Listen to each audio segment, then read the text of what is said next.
Queridos, vamos compartilhar uma palavra que quero compartilhar com vocês, e eu estou absolutamente convicto de que Deus quer falar conosco nesta noite. Quantos creem que Deus ainda fala? Diga amém. Diga comigo, Deus ainda fala. Eu tenho certeza que Deus quer falar com você nesta noite, e a fala de Deus, basicamente, ela tem três fundamentações. A palavra de Deus, ela consola, edifica e ela exorta. Diga comigo, ela consola, ela edifica e ela exorta. Então hoje você vai ser ministrado por Deus na edificação, consolação e exortação. Quero também pensar com vocês sobre duas perspectivas que são paralelas. A primeira delas é propósito. A segunda delas é processos. Propósito e processos estão alinhados para nos levar ao nosso destino profético.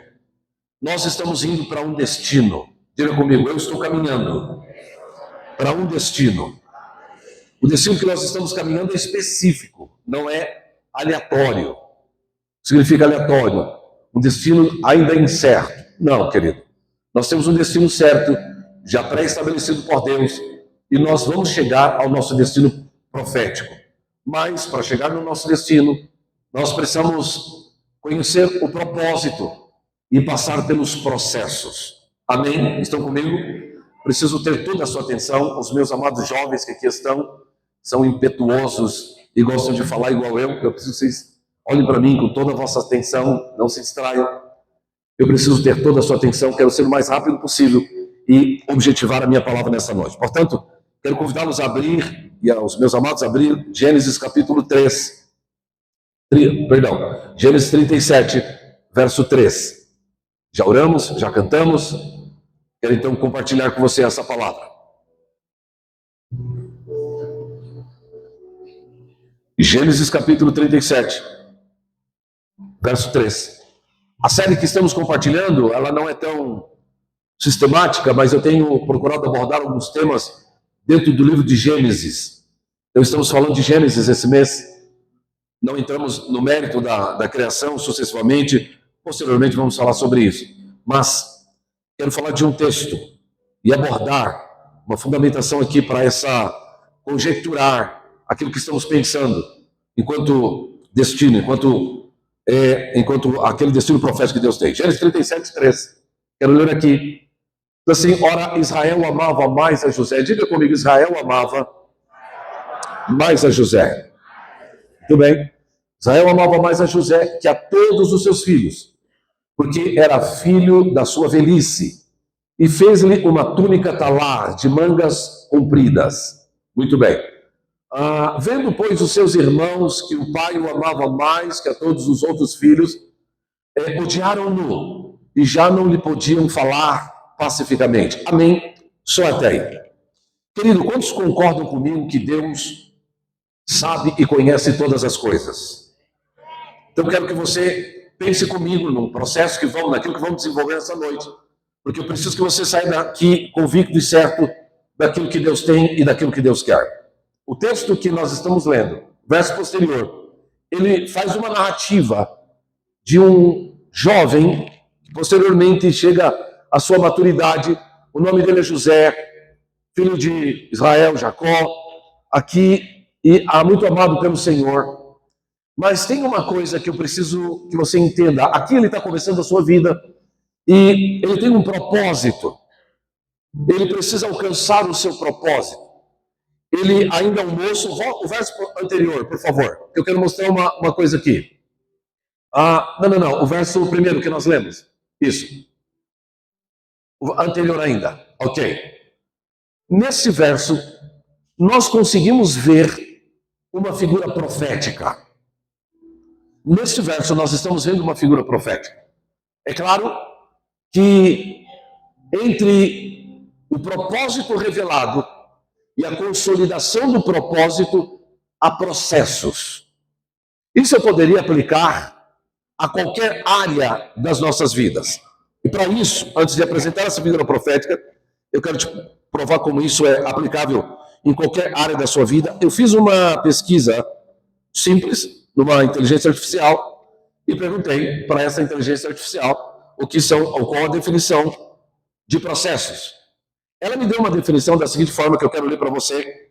É uma inteligência artificial. Na Bíblia, o propósito é a razão para o existir. A vontade e o plano de Deus à humanidade. Olha o que essa inteligência artificial está dizendo.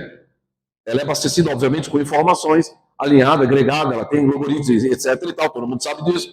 Mas ela é sintética, ela não é orgânica. Muito bem. Mas ela está dando a definição disso, dizendo o seguinte, por isso eu digo que é aleatório. A Bíblia é o propósito, a razão a existir, a vontade e o plano de Deus para a humanidade. É a motivação para viver de uma determinada forma. O que a Bíblia diz sobre propósito? A Bíblia diz que Deus criou cada pessoa com um propósito específico. O que ele está dizendo? Que Deus criou cada pessoa com um propósito específico. Deixa eu dizer uma coisa para vocês. Eu não tenho aqui duas pessoas iguais. Cada um tem um propósito diferente. Cada um tem um propósito específico. Amém? E a Bíblia diz que todas as coisas se movem para o bem daqueles a quem Deus ama. Essa memória artificial está dizendo. E a Bíblia diz que o propósito de Deus se manifesta de várias maneiras, vidas e pessoas. Olhe para mim, querido. Eu preciso dizer que você é uma pessoa única. Não existe dois de você no planeta. Não existe duas pessoas com a mesma íris que você tem. Não existe duas pessoas com as características que você agrega e carrega. Essa semana, numa reunião de empreendedores cristãos, e ouvimos pessoas de alto escalão, da área econômica, da área empresarial, em Goiânia, junto a esse amasso que tivemos, descobrimos uma outra coisa. A sua forma de sentar é única. E aí, quando eu olho aqui, tem muita gente sentada de várias formas. A sua forma de sentar é única. É uma das suas leituras corporal. Muito bem. O mérito da questão é que você tem um propósito. E José tinha um propósito. Volta para mim o versículo. José tinha um propósito.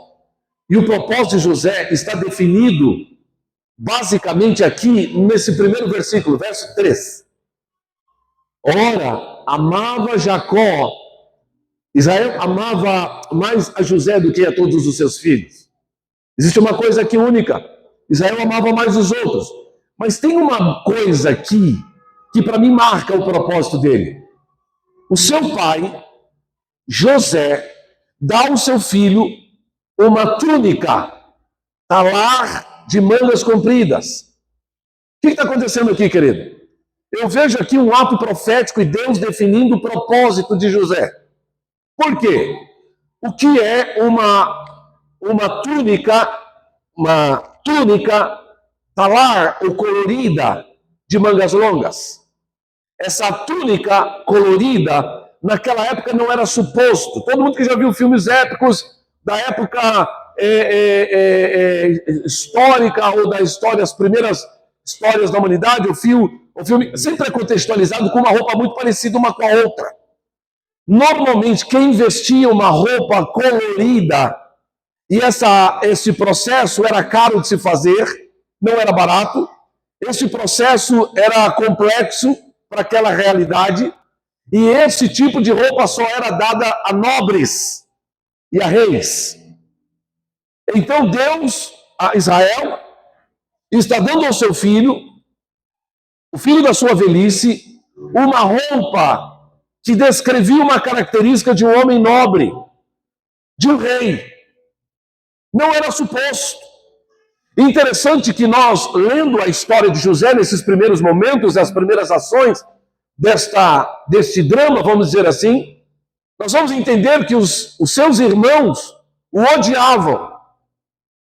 A Bíblia é clara em dizer, nós vemos o verso, os seus irmãos o odiavam. Por que razão? Primeira, porque o pai o amava mais. Segunda, porque o pai passa a honrá-lo com uma túnica que não era suposto dar se não fosse o filho mais velho, porque aquilo fala de uma coisa muito cara e talvez uma herança, de uma bênção, um apontamento. Então, por conta dessas demandas, ele passa a ser odiado pelos seus irmãos. Mas Isso nada é que um ambiente ou uma figura profética. É interessante dizer que o menino, filho, irmão aqui de uma família de 12 filhos, Deus o separa para um propósito específico. Deus tinha um propósito específico para José. É interessante, querido. E é curioso. O pastor Oswaldo tem uma expressão muito forte, bíblica, que ele diz, eu várias vezes ouvi dizer isso.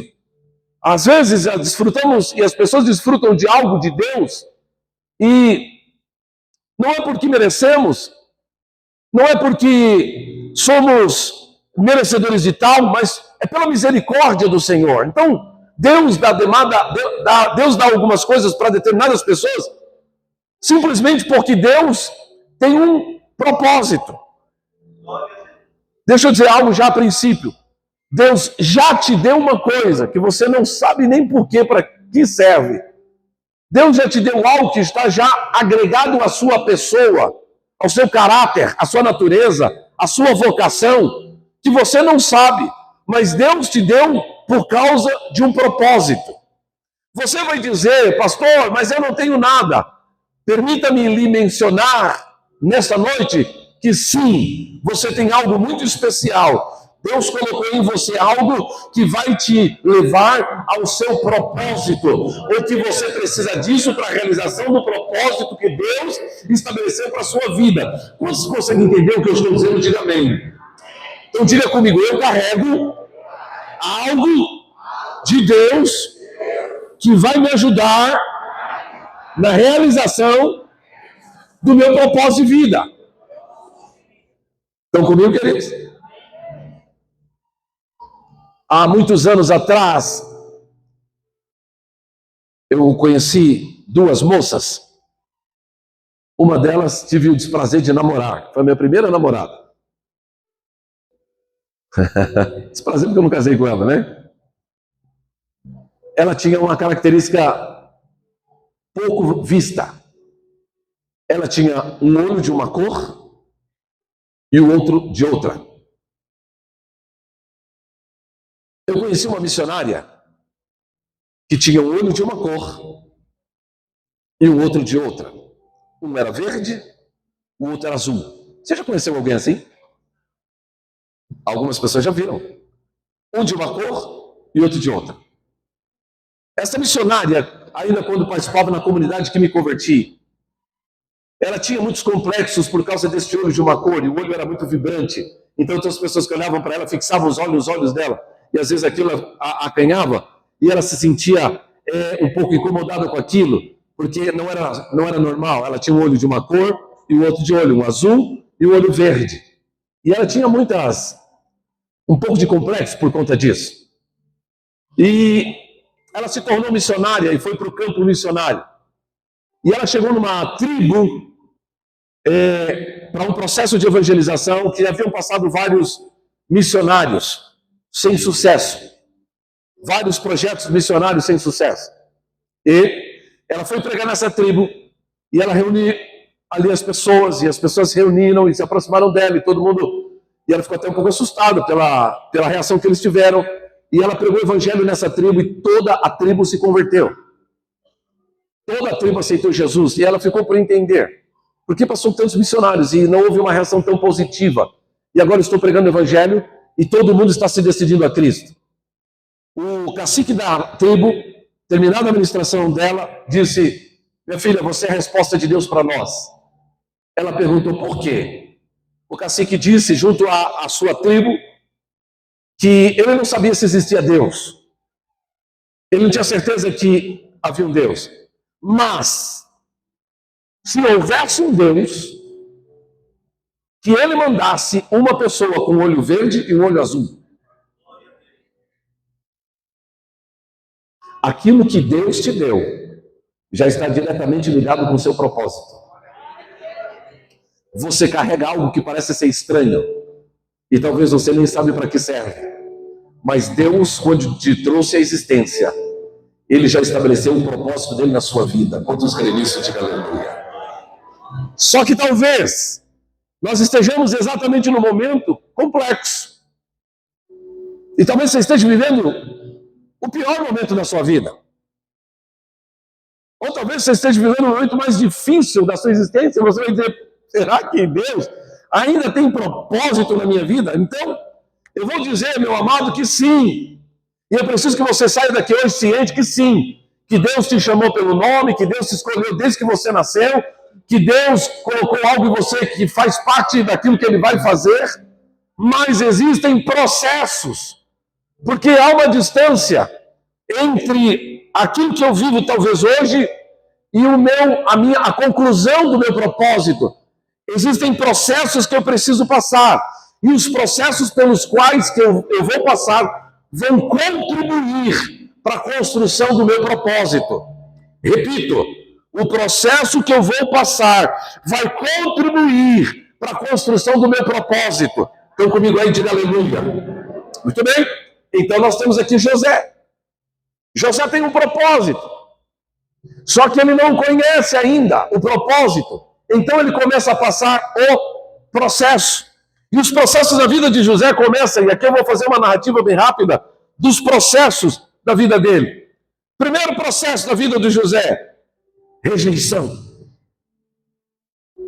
Primeiro processo da vida de José, ele foi rejeitado. Ele agora é odiado pelos seus irmãos, ele agora é perseguido pelos seus irmãos, ele agora é vitimado por uma situação hostil dos seus irmãos. Todo mundo conhece a história, vou rapidamente só mencioná-la. José está na casa do pai, os seus irmãos estão no campo, eles são pastores, eles se demoram, e o pai fala para José, olha, vai ver se você acha os seus irmãos, localiza os seus irmãos, vai lá, encontra eles. E José então vai ao encontro dos seus irmãos. E quando ele encontra os seus irmãos, os irmãos o vendo falam, olha lá, o sonhador. Olha lá, José.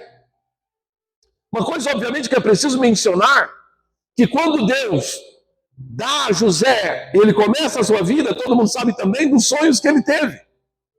E os sonhos falavam que os seus irmãos se prostravam diante dele. Que loucura! Ele está começando a vida, ele é odiado pelo pai, e agora então ele tem um sonho, e os seus irmãos estão se dobrando diante dele, e ele conta para os seus irmãos, eu tive um sonho. E os seus irmãos que já odiavam, agora queria matá-lo. Você está louco? Deixa eu dizer uma coisa para vocês. Guarde os sonhos que Deus te dá para pessoas do seu círculo cirúrgico. Porque às vezes contamos sonhos para pessoas que são loucura.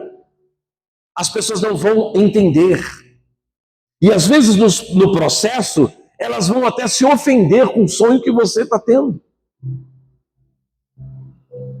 Quantas vezes você conta um sonho para uma pessoa? Qual sonho?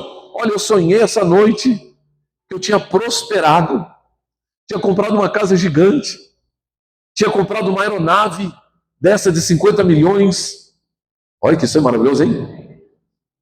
Tive um sonho, e lá nesse sonho, você estava trabalhando para mim. Seu endemoniado, esse sonho é do diabo. Eu não vou trabalhar para você nunca. O mérito da questão é que às vezes sonhamos sonhos de Deus, e os sonhos de Deus são loucura para o homem natural. Às vezes sonhamos os sonhos de Deus, Juscelino, que parecem ser absurdos para o homem que não consegue dimensionar as grandezas e o favor de Deus. E José conta os seus sonhos, e esse é mais um dos motivos pelo qual ele é perseguido. E os seus irmãos oram José, e vê José, e tem uma brilhante ideia. Qual ideia? Vamos matar esse infeliz. Primeiro, situação no processo da construção daquilo que vou viver, talvez passe pelo processo da rejeição. E daí passo a dizer, nessa noite, que há muitas pessoas nesse lugar que talvez no processo da sua caminhada tenha sido rejeitado, ou se sentem rejeitado. Rejeitado às vezes pelos pais, rejeitado às vezes pelos cônjuges, rejeitado pelos filhos, rejeitado por pessoas que desenvolviam autoridade na sua vida, e às vezes passam a amargar no processo da vida sentimentos desconfortáveis que não contribuem no processo da construção daquilo que você está fazendo. Eu preciso que você entenda que a rejeição é só um processo. E às vezes um processo que pode macular. E eu preciso dizer nesta noite que o Deus que cura, Ele cura máculas da alma que foram deixadas por causa do processo da rejeição. José, ele é rejeitado. José, ele é odiado. Mas deixa eu dizer uma coisa, ele também é amado. Deixa eu dizer uma coisa para você, querido. Existe um pai que te ama e nunca vai deixar de te amar. Nós temos um pai que nos ama e nunca vai deixar de nos amar. Pode a mãe esquecer de um filho que amamenta? Mesmo que a mãe se esqueça do seu filho, o Senhor nunca. O Senhor nunca vai se esquecer de você. Então talvez você esteja vivendo um momento complexo nesta área. Eu preciso dizer que o Senhor dos exércitos está conosco, o Deus de Jacó, Ele é o nosso refúgio. Ele nunca nos ampara. Se os nossos irmãos nos lançarem no fundo do poço, o Senhor está no fundo do poço. É interessante que no processo, Deus não nos livra do processo. Nós vamos passar por momentos complexos. Desculpa, alô, se não te avisaram, nós vamos passar momentos difíceis. Alô, se não te avisaram, vão haver momentos contundentes na nossa vida. Mas deixa eu dizer uma coisa, querido, nós temos o norte. O Senhor nunca vai nos desamparar. Ele está conosco, Ele cuida de nós, Ele continua nos amando. Ele não nos ama menos e não se esqueceu de nós.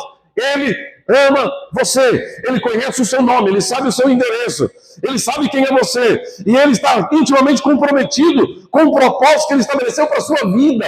Então você não pode parar no processo. Quando estão comigo, diga amém. Porque há muitas pessoas que podem no processo, no momento da rejeição, ou da depressão, ou da angústia, ou nos momentos contundentes da sua vida, desistir do propósito. Você não pode desistir do propósito. O melhor de Deus não é a dor. E às vezes paramos na dor. O melhor de Deus não é simplesmente esse contexto. O melhor de Deus se estabelece no seu propósito e nós vamos entender isso. Ele é lançado no poço. A intenção era matar ele ali. Mas o poço não tinha água. O poço era fundo, não podia sair. Eles tiveram uma brilhante ideia. Vamos gerar um lucro aqui em cima dessa situação. E estão passando os ismaelitas lá, os mercantes. E eles então tiram José e vendem José como escravo. Ele era o filho querido de Israel. E agora ele passa a ser escravo. Ele passa a viver uma situação absolutamente complexa. Diga comigo, processo. Ele está passando uma situação complexa, porque ele sai de queridinho da casa para ser um escravo. Deixa eu dizer uma coisa para você. Deus está no processo. Nenhum homem vai se tornar forte o bastante para o processo se não for provado. Nenhuma mulher vai se tornar forte o bastante para viver aquilo que Deus tem e se fortalecer se não passar pelo processo. Nós estamos vivendo uma geração, querido, de homens fracos. O evento mais interessante que nós estamos vivendo, o movimento mais interessante que nós estamos vivendo hoje, desculpa, nenhuma crítica sobre isso que desconstrua, mas só pela postura dos homens hoje. Hoje nós estamos tendo um movimento chamado, como é que chama aquele negócio? Legendários. O Legendário está fazendo sucesso. Eu até te oriento aí. Quem oriento aí? Você que nunca pisou no chão, no mato, na rua? Você que nunca correu atrás de pipa? Você que nunca bateu no moleque na rua? Ou apanhou de alguém na rua, quando menino? Talvez você que nunca viveu os processos de prova, porque nós estamos vivendo uma geração de homens fracos, porque a geração anterior sofreu demais.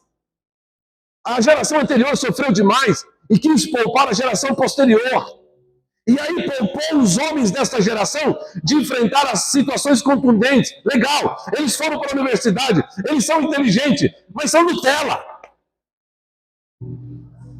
Eles não sabem como tratar uma mulher. Eles não sabem como enfrentar os problemas complexos. Eles são limitados, são fracos. Uma geração, desculpa o que eu estou dizendo, de homens que não têm a mesma força. E eu estou dizendo do contexto histórico, não é da minha plataforma. Eu sou da geração, querido, que não tinha celular, e a grande maioria aqui, que a gente assistia televisão no vizinho, porque olha lá quem tinha televisão, e ainda tinha que colocar um bombril em cima da antena para ver se pegava algum canal. E assistia o sítio do Pica-Pau Amarelo e achava o máximo. Eu sou da geração, querido, e como eu sou urbano, eu vivo na mesma geração em que você talvez tenha passado na roça, puxado, como diz o pastor Oswaldo, a cobra pelo rabo, e chegava o dia, não dava conta de abrir a mão. Uma geração de homem forte, que comprou terra, que ampliou seus negócios, que avançou, que conquistou, mas que tinha marcas fortes no seu corpo, na sua alma, no processo da sua vida.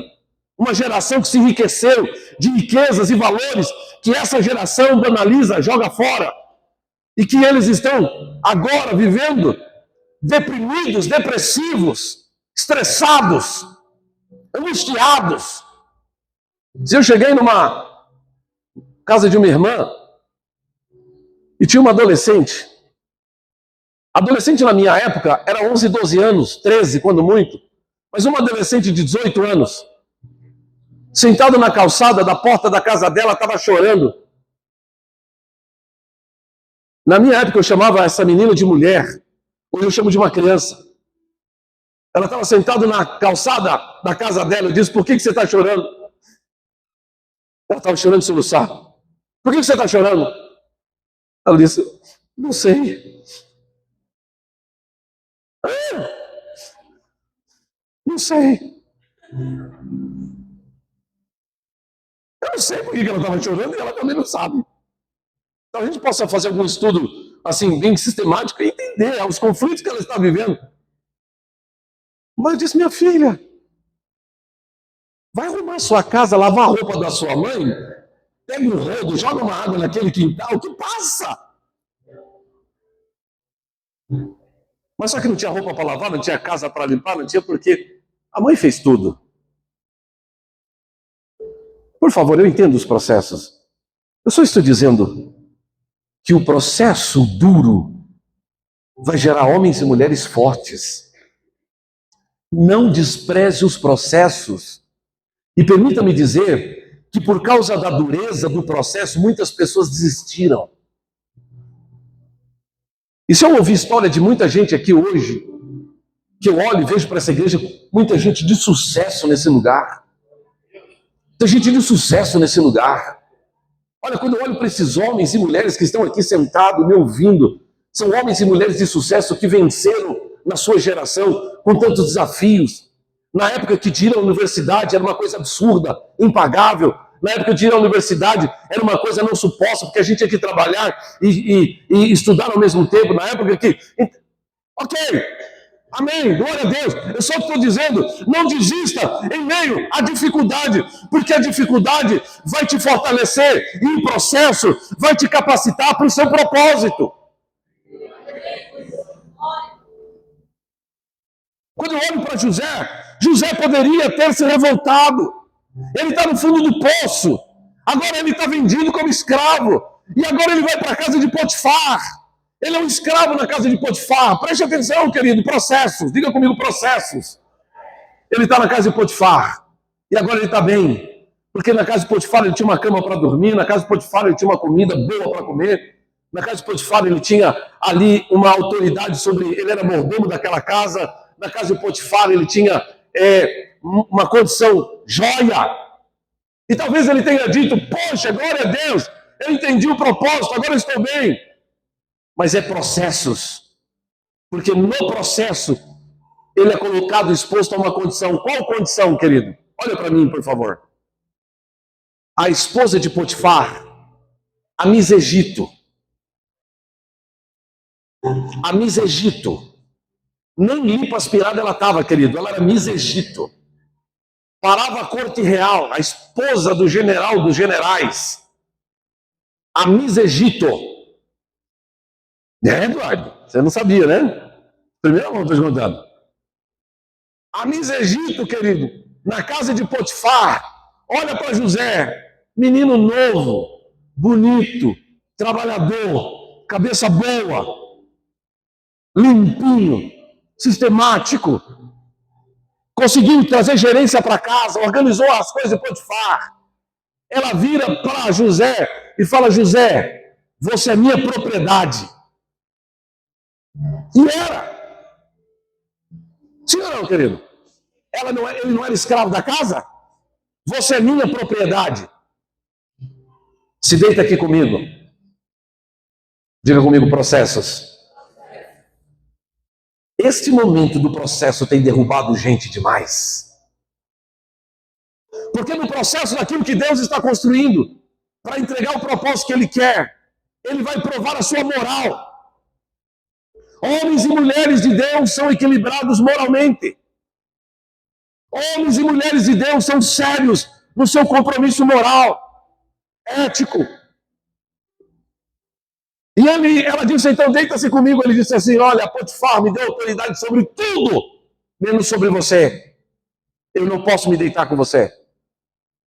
Não, mas você é minha propriedade, você tem que se deitar comigo. Desculpa, eu não tenho que deitar com você. Olha aqui para mim, querido. O diabo, ele de forma sutil, ele vai entrar na sua vida, ele vai de forma sutil tentar te enganar, de forma sutil ele vai tentar balizar uma situação paralela àquilo que você vive, porque o diabo, querido, ele é um estrategista.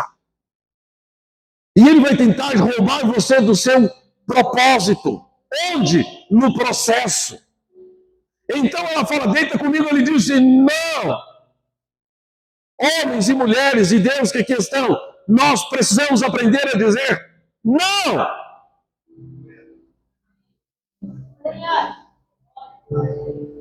Não a negócios ilícitos.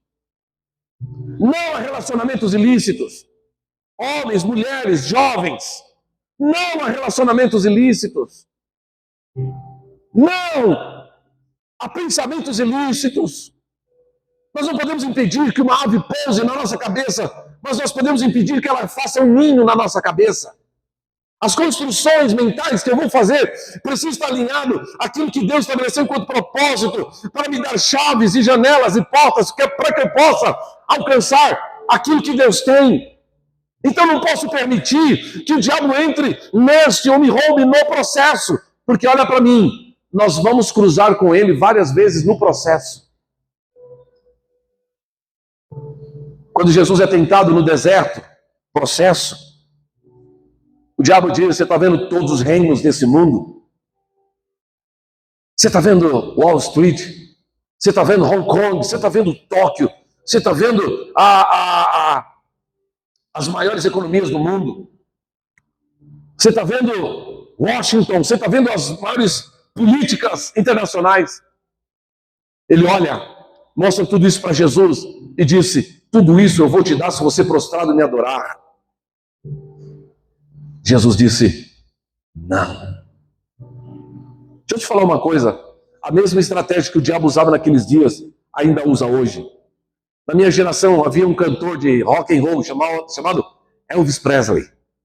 Cantor de música gospel, de uma pequena comunidade, numa igreja nos Estados Unidos. E um dia o diabo virou para ele e falou assim, se você prostrado me adorar, te darei os reinos do mundo. E ele se tornou o rei do rock. Uma influência mundial. Morreu, drogado, esquecido. Morreu sem propósito. Conheceu todas as mulheres que ele queria, conheceu todos os lugares que ele queria, comeu tudo que ele queria, mas tudo que ele viveu, ele carregou para sua sepultura. A sepultura significa inferno. A palavra sepultura significa inferno. Desculpa, querido, mas é uma realidade. Nos processos, eu vou me deparar com circunstâncias e o diabo vai me tentar roubar do propósito. Então, José agora está na casa de Potifar e ele diz não. E agora ele vive uma das situações mais complexas do processo. Qual? A injustiça. Ser condenado por uma coisa que eu não tenho culpa. Injustiça. E esse é o momento mais contundente que nós, cristãos, nos deparamos às vezes e rogamos a justiça de Deus e dizendo: Deus, o Senhor me esqueceu, o Senhor me largou, olha a injustiça que eu estou vivendo. E aí duas formas de se posicionar aqui: ou eu me submeto aos processos, ou eu me levanto para fazer justiça. Quantas pessoas têm se levantado para fazer justiça com as suas próprias mãos? Essa não é a proposta de Deus. Essa não é a vontade de Deus. Nós temos um Senhor no controle, com o controle de todas as coisas. Ele então agora é injustiçado e lançado agora no cárcere, de escravo. Ele então agora na casa de Potifar é lançado na cadeia. Ele está preso. Querido, game over. Fim de carreira. Não tem mais caminho. Está preso, vou fazer o quê? Quanto tempo ele está? Por quanto tempo ele vai ficar preso? Não há tempo determinado. Ele não tinha prazo para sair. Ele não tinha um advogado advogando a sua causa. Ele foi lançado ali para morrer. Ele foi lançado ali para não ser lembrado mais. Mas deixa eu dizer uma coisa para você. O Senhor dos exércitos está conosco. Se você descer ao cárcere, por causa dele, ele vai estar com você. Porque isso são processos. Diga comigo, processos. Diga mais uma vez, processos. A vontade de Deus é que ele fosse o gestor da casa de Potifar. Não, senhor. Ele vai para a cadeia. E na cadeia, ele guarda o seu caráter. Ele continua firme no seu propósito, mesmo não conhecendo e não entendendo. E ele está então preso, e na condição de preso, ele serve. Diga comigo, quando eu estou no processo, eu vou ser usado para servir. O que identifica que eu estou vivo no processo é que eu estou servindo. Por quê? Isso é característica do reino. Porque quando você para de servir, significa que você perdeu o processo. No processo da minha construção ministerial, passamos vários momentos de escassez. Faz parte do processo. Não estou contando isso com nenhuma lamentação. No processo de construção de igreja, de consolidação de igreja, de ministério, várias vezes eu fui buscar a minha despensa, algo para a família, e tínhamos apenas o suficiente. Chegamos o dia de não ter, talvez, o suficiente, experimentamos a provisão de Deus, e são processos que eu vivi. Mas eu não estou dizendo isso para te mencionar uma vez que nós tínhamos ganhado uma cesta. E não, a Márcia está muito feliz que nós temos ganhado uma cesta. Eu tenho uma coisa que eu não aprendi a fazer, querido. É coisa minha, não sei se é bom ou se é ruim, mas é coisa minha. Eu aprendi a não pedir nada para ninguém no processo da minha vida. Eu aprendi a não chorar as minhas lágrimas para ninguém na minha vida. Desculpa. Os processos causou essa anomalia na minha personalidade, no meu caráter. Quando eu estive em Goiânia e passamos momentos contundentes de implantação de igreja, fui para abrir igreja em Goiânia, em momentos extremamente difíceis de nós não termos, às vezes, o mínimo do mínimo. E eu nunca liguei para ninguém. Nunca liguei para ninguém para dizer: olha, eu preciso que você me ajude com alguma coisa. Em algumas situações, Meu pastor, que é o pastor Oswaldo, tinha revelações. Deus dava sonhos para ele à noite. Curioso. E ele sonhava e dizia: preciso ir em Goiânia. Uau!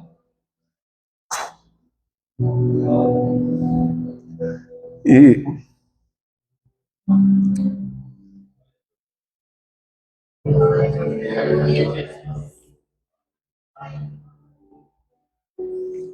desculpa, o meu choro é da minha melancolia desses dias, só por isso. Eu estou chorando por essa situação. Mas Deus dava um sonho para o pastor Oswaldo. Ele batia em casa. E quando via o pastor Oswaldo, isso normalmente me dava muita alegria. Ele sempre trazia uma cesta muito generosa. Mas eu me lembro de um dia que nós ganhamos uma cesta e não era dele.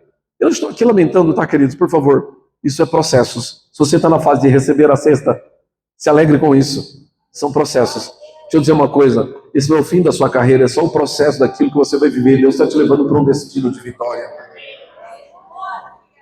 Amém, queridos? Se você passando algum arroxo, alguma dificuldade, algum desafio, são processos. A vitória vem, eu estou dizendo da minha experiência, a vitória veio. Eu vivo a vitória e eu louvo a Deus pelo tempo do processo. E eu ainda estou no processo. Mas eu me lembro de uma vez que nós ganhamos uma cesta e alguém tinha acabado de ganhar uma cesta e nós estávamos ali desfrutando daquilo e uma pessoa bateu na minha porta pedindo algo para comer. E eu fui lá dentro e fiz uma cesta da cesta. E pude abençoar aquela pessoa. Você quer saber se você está no processo com Deus? É que no processo com Deus, você continua servindo Deus e o próximo. Porque quando nós perdemos Deus no processo, a gente acha que Deus se esqueceu de nós, primeiro. Segundo, a gente acha que ninguém se importa conosco e que nós não devemos nos importar com ninguém. Vou dizer uma coisa para você. Você foi chamado para servir. Seja no processo ou no propósito. Nós fomos chamados para servir. Sirva. Nós fomos chamados para servir. Sirva. Diga comigo, eu fui chamado para servir. Sirva. Amém, querido? José está na cadeia. E o que ele está fazendo? Servindo. Ele poderia estar ali pedindo talvez uma assistência social para me ajudar, pedindo um psicólogo aqui, por favor, me socorra, as minhas emoções estão muito complexas. Mas ele está fazendo o quê? Servindo, porque é processo. E olha que coisa interessante, ele está servindo, então o chefe do cárcere promove ele então passa a ser ali um prisioneiro que cuidava dos outros, tinha acesso a todos. E vocês lembram da história? Chega preso um padeiro e um copeiro. E esses homens tiveram sonhos. E José teve um sonho. E quando eles tiveram sonhos, olha que coisa curiosa. Eles contam sonhos.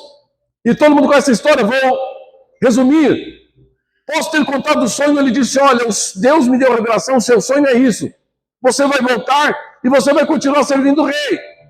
Ah, eu também tive um sonho. Qual que é o meu sonho? O sonho é esse. Olha, então eu preciso te dizer que você vai morrer. Você não vai servir mais o rei. E ele disse uma coisa, quando vocês estiverem lá, lembra de mim. O que ele está falando, querido? Ele está dizendo o seguinte, olha, eu estou aqui esquecido. Eu estou nessa situação e eu não tenho recurso. Não tem possibilidade de eu sair daqui. E eu não estou aqui por causas justas. Lembra de mim? Isso me faz entender que ele é um mortal no processo, apesar de ser tão extraordinário. E ele pede para que você lembre dele, para que alguém faça alguma coisa a seu favor. Deixa eu dizer uma coisa. O processo tem o dia de começar e o dia de terminar, queridos. E no processo, Deus nunca esquece de você. Eu estou dizendo isso porque talvez você esteja no processo e tenha na sua mente que talvez Deus tenha se esquecido de você. Eu preciso dizer, Deus nunca vai esquecer de você. Tudo bem. Então agora, o faraó chama aqueles homens, ele manda matar, e outro ele coloca para servi-lo. E o que ele faz? Nada. A Bíblia diz que ele se esqueceu de José. Quem esqueceu? O copeiro. Agora deixa eu falar uma coisa. O propósito de Deus, que Deus tem para nós, nos leva aos processos, e às vezes nós fazemos uma leitura equivocada do processo. Imagine você, se José tivesse, se o copeiro tivesse chegado para Faraó e dito, olha, eu conheci um rapaz lá na cadeia, cara top, um cara honesto, um cara trabalhador, um cara empenhado, eu conheci um cara lá, muito jóia, o senhor podia ajudá-lo. Talvez o Faraó diria, não, tá certo, eu estou precisando de um padeiro. Sim ou não? Ele não mandou matar o padeiro? Pô, eu preciso de um cara de confiança agora. Chama lá esse rapaz então. Talvez se ele tivesse lembrado dele na hora errada, ele teria sido posto no lugar errado. Deixa eu dizer uma coisa para você. Você vai ser lembrado na hora certa, não na hora errada, querido. Estão comigo aí? Então não está errado, está tudo certo, são processos. Mandei. O faraó teve um sonho perturbador. Perturbador. E então agora ele não tem quem revele o seu sonho. E quando ele então compartilha da sua inquietação por conta daquele sonho, ele então, o copeiro ouve e disse, eu conheci um jovem lá na cadeia, que ele interpreta sonhos. Ele não é um jovem normal, ele é diferente. Aquele que consegue ver o processo alinhado em Deus, ele é diferente. Porque há uma diferença entre o que serve a Deus e o que não serve. Ele é diferente. Você é diferente. Talvez alguém já tenha falado isso para você. Cara, você é diferente. Ô meu irmão, mas você é diferente. Você é diferente. Há uma diferença entre o homem que tem um caráter de Cristo e quem não tem um caráter de Cristo. É diferente. Óbvio que é diferente. Há diferença entre aqueles que entendem a revelação da paternidade divina e vivem como filhos de Deus, como aquele que não tem a revelação disso. Há uma diferença. Você é diferente. Nós somos diferentes. Às vezes a nossa diferença nos traz desconforto para o outro. Às vezes a nossa diferença traz desconforto para o outro. Como assim, pastor? Por exemplo, desculpa o que eu vou dizer, mas às vezes um jovem desse, olha como os jovens da nossa igreja são bonitos. Olha que menino bonito nessa igreja. Sim ou não, querido? Olha que moça linda nessa igreja, sim ou não? Sim. Um rapaz desse, bonito, esbelto, na flor da idade, os hormônios batendo lá no teto, no chão, faz... vai namorar uma moça que não tem esse conceito, e a moça, então, ela passa os limites, porque hoje o rapaz que não avança numa moça, que não agarra ela, que não, no conceito mais chulo do processo, ele leva um nome bem desconfortável, sim ou não, querido? A moça pergunta, por acaso se é isso que veio na sua cabeça? Vou falar não, porque tá gravando ali, ó. Por acaso se é isso, rapaz? É mole. Há uma diferença, querido. O homem de negócios, que está no processo dos negócios, e ele é legítimo nas suas demandas, é diferente. É diferente no atavio, no comportamento, na modéstia de uma mulher de Deus. Sim ou não, querido? Diferente. Nós somos diferentes. Sim ou não, amado? Se ninguém falou, deixa eu dizer para você, vocês são diferentes. Tem um jovem lá que ele é diferente. E ele interpreta sonhos. Trouxeram José. O faraó conta o sonho. E ele então começa a descrever a narrativa do sonho. Olha, vão haver 7 anos de fartura, mas vão haver 7 anos de fome. O seu sonho fala das vacas magras, fala do trigo, fala dessas coisas, e eles descrevem isso. E José começa a descrever o sonho, processos. Começa a descrever o sonho.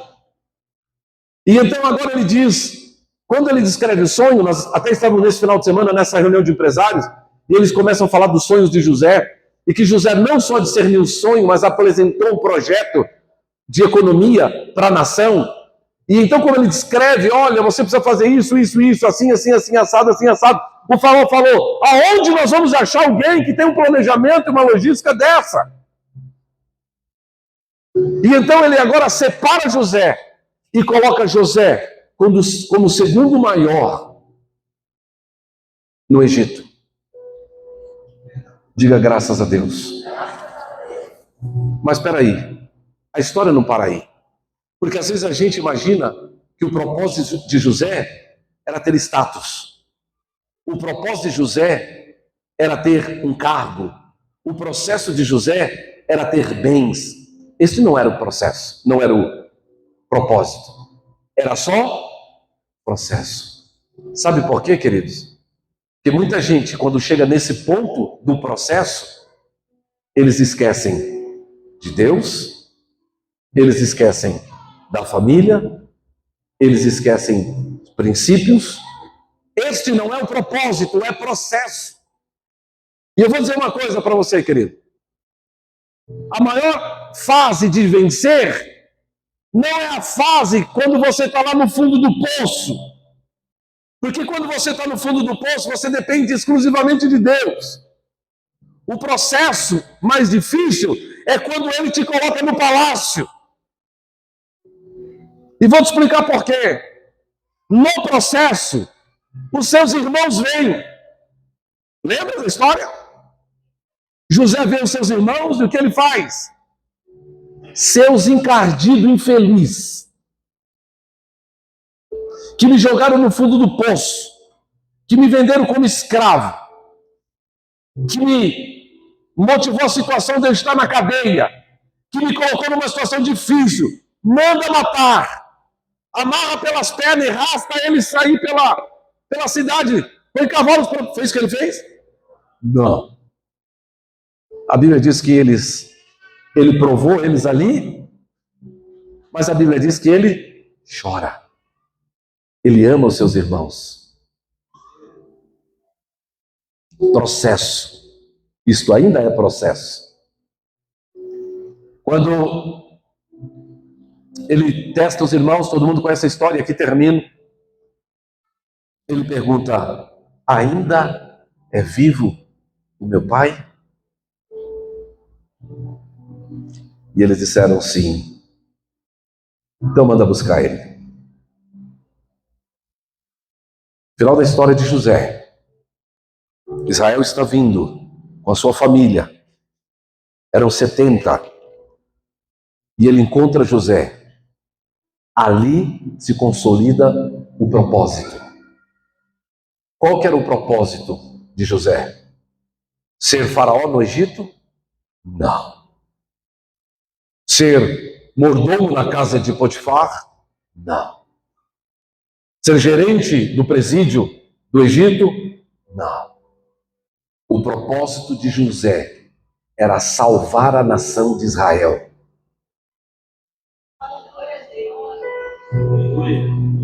Israel é uma nação hoje, porque José aceitou os processos e se colocou pronto para cuidar do propósito de Deus e da aliança que ele tinha feito com Abraão através da vida de Jacó, de Israel e de toda a sua família. Estão comigo, querido? O propósito de Deus é muito maior do que você imagina. Mas para viver o propósito de Deus, você precisa viver os processos. Os processos não são fáceis, mas eles vão te preparar para o propósito. Quantos estão comigo, querido, nessa noite? Fica de pé no seu lugar, eu me estendi mais do que devia. E eu quero terminar.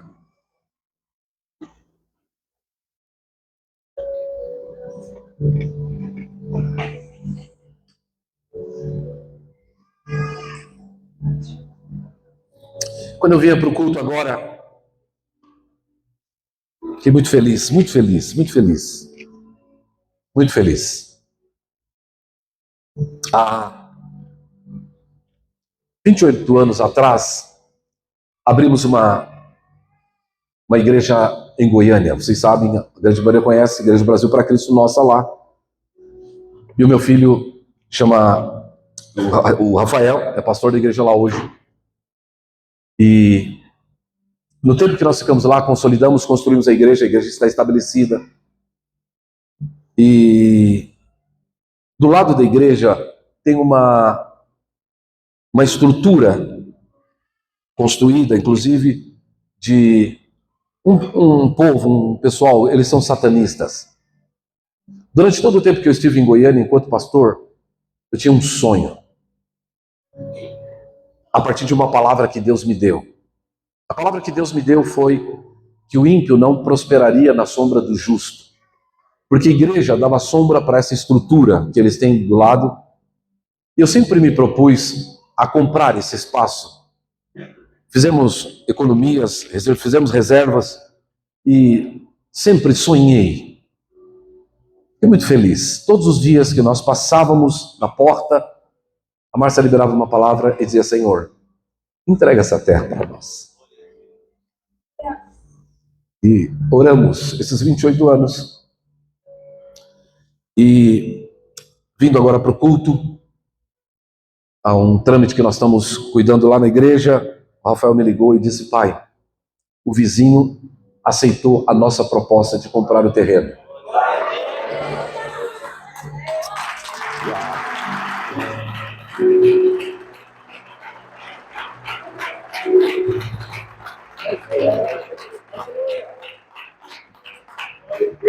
Uau!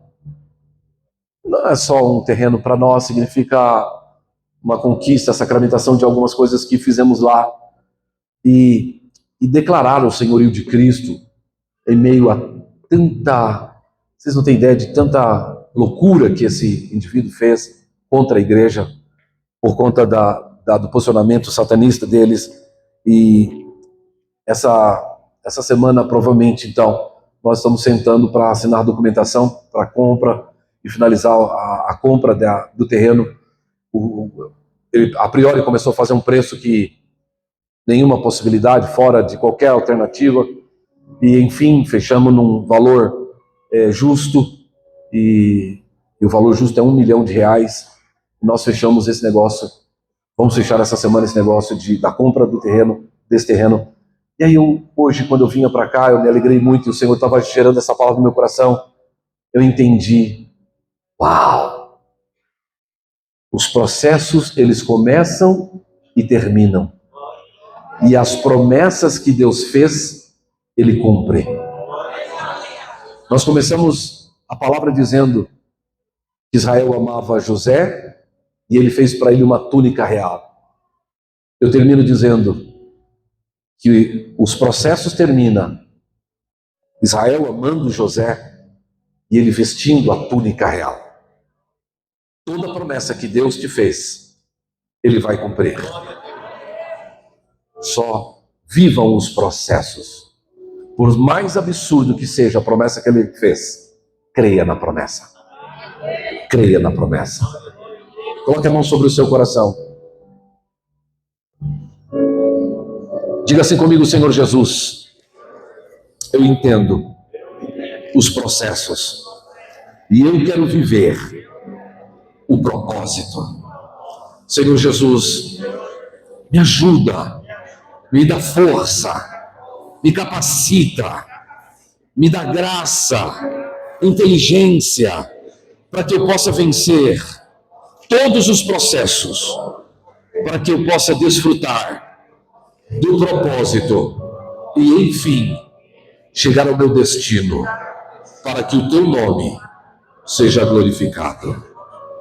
Senhor, em nome de Jesus, eu libero sobre a vida dos teus filhos espírito de ousadia. Eu chamo a existência, Senhor, sobre cada um dos teus filhos nessa noite, Senhor, o espírito, Senhor, de ousadia para a conquista.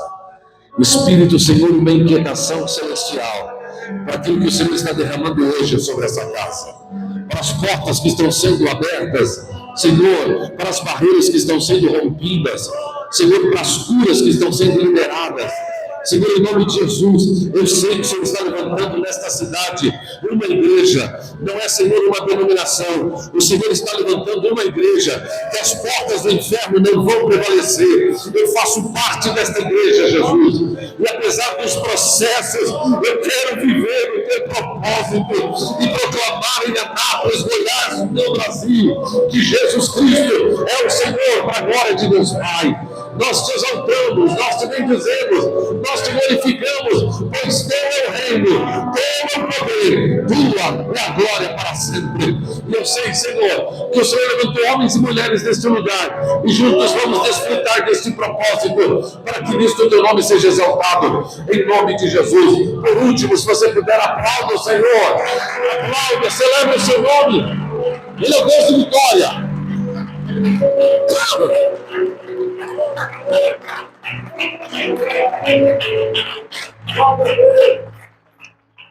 Permita-me, querido, mais 5 minutos, se assente, por favor. Eu preciso abençoar uma criança nascida nesses dias, apresentando-a. Eu quero convidá-la, por favor. O Sinomar, traz a sua neta, querido, e a Leonice e os seus filhos, por favor. Nós queremos orar, só abençoando, já estou terminando. Me dá mais 1 minutinho, querido, me perdoe, por favor, me exceder um pouco mais hoje. No final, espero todos os convidados à sala aqui à direita. Por favor, amadas, por gentileza, subam aqui. Subam aqui. Cadê sua avó, Helena? Paz, querido. Você está bonito na foto. Olha aí. A vovó. Coisa linda. Por favor, se tiver algum parente que vem cá, Neuza, vamos apresentar a 2 moças, a Helena. Zoe, que legal. Perdão, desculpa, porque me falaram Helena aqui. A Helena é a filha do meu amado irmão Paulo. Eu fiquei com a Helena na cabeça, desculpa. Liz. Desculpa, viu, Liz? Muito bem. Queridos, nós vamos apresentar essas crianças, como é de costume fazer a igreja cristã. Nós não batizamos crianças. Por que nós não batizamos crianças, querido? Porque a decisão do batismo é a partir de uma confissão de fé. A criança, ela não tem capacidade intelectual de discernir o que ela quer. A fé é uma opção pessoal. Então, essa criança precisava ter maturidade para discernir. Por exemplo, eu diria, Liz, você quer receber Jesus como seu Salvador? Você está disposta a viver debaixo da sua doutrina? Você está disposta a viver debaixo... Ela não está entendendo nada que eu estou falando. Concorda comigo, querido? Então, nós vamos apresentá-la ao Senhor, como nos ensina a palavra, e aos santos, à congregação. Então, vamos apresentá-la. Por isso, não batizamos, porque para o batismo é necessário que se faça uma confissão de fé e tenha consciência da minha decisão, porque ela é única e ela é pessoal. Amém? Por isso, então, vamos apresentá-las. Porém, contudo, entretanto, apresentando e rogando a bênção, há uma responsabilidade sobre os pais, porque uma criança é uma dádiva, é uma bênção. Não há como mensurar o valor de uma criança. Ela é muito valorosa. A Bíblia diz que uma alma vale muito mais que o mundo inteiro, com todas as suas riquezas. Então, esta criança, ela é absolutamente preciosa aos olhos do Senhor. E a expectativa de Deus é que vocês, pais, criem essa criança no caminho do Senhor. Ensine e eduque ela aos princípios elementares e fundamentais de uma educação coerente, baseado também à luz da palavra, que nos dá ensinamentos e princípios bíblicos para viver a fé na sua plenitude. E quando terminar essa vida, ela estará com o Senhor na eternidade. Amém? Então é responsabilidade de vocês. A orientação bíblica é que vocês ensinem em todo tempo. quando pequeno, quando maior, em casa, no caminho, sucessivamente, vocês sejam o instrumento que Deus vai usar para abençoar esta criança. Então, está sobre vocês essa responsabilidade. Aos avós, maternos, paternos, a interceder e orar. Eu vou pedir um casal de pastores, Antônio e a sua esposa, eles vão ser a cobertura de oração para a vida da Zoe, tá? E vou pedir aqui pro... Cadê o Elson? Elson, cadê a sua esposa? Por favor. Então vou pedir a um casal de pastores, Elson e esposa, para que seja a cobertura de oração sobre a vida da Liz. Amém? Daí já terminamos. Preciso merecer gentileza que você coloque na mão dela a Liz, a Zoe. Desculpa. Isto. Rosana, você perdeu o jeito do negócio. Você pegou do lado errado, não? Tá certo? É? Tô brincando. Ok. Pedir, por favor, para minha filha. Você tem uns netinhos lá na sua casa, pra você treinar? Ok. As duas pegaram do lado errado. Meu Deus, precisa de neto nessa casa. Precisa de neto nessa casa aqui também. Mãe não tem lado, né? É isso. Você pode estender as suas mãos aqui, querido, concordarmos nesta oração, abençoando essas crianças? Querido Jesus, nós rogamos sobre a vida, Senhor, dá-lhes a bênção do Senhor.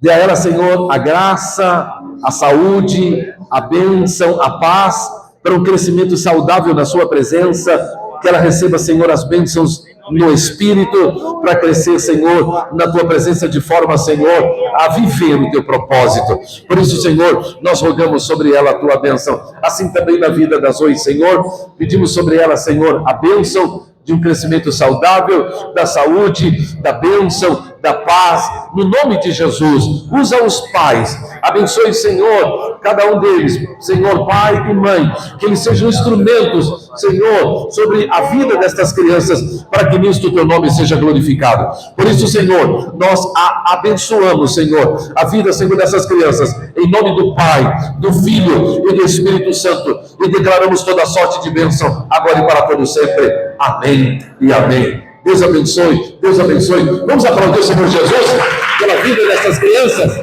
Coisa linda! Por gentileza, fique de pé, estamos terminando. Terça-feira, espero vocês na noite de adoração. Que o amor de Deus, a graça do nosso Senhor Jesus Cristo e as divinas consolações do seu Santo Espírito seja conosco agora e sempre. Amém. Deus abençoe, uma boa semana. E os nossos convidados esperam na sala. E quem vai comprar o ticket para o almoço de domingo lá na porta com o Mateus. Dá um abraço, seu irmão. Uma boa semana em nome de Jesus.